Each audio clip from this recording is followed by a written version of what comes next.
लग्नाच्या उजव्या साईडवरच्या बांधवांनी देखील ती गोष्ट लक्षात ठेवायची.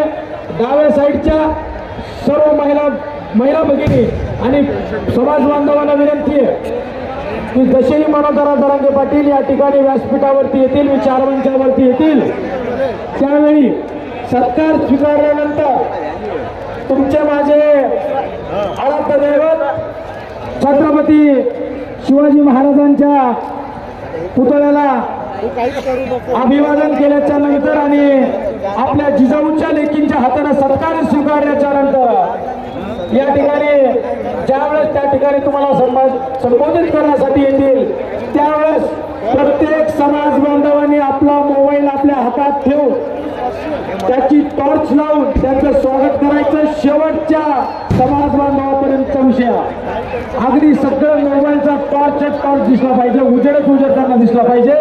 ही चांगली संकल्पना आहे कारण रम्य संध्याकाळ आहे. सगळ्यांचा सीन हलका होण्याचं काम अवघ्या काहीच मिनिटांमध्ये होतं. सगळ्या महिला भगिनीला विनंती आहे की सगळ्यांनी बसून घ्या खाली. सभा संपल्यानंतर पार्किंग पर्यंत सगळ्यांनी महिला भगिनींना जाण्यासाठी मदत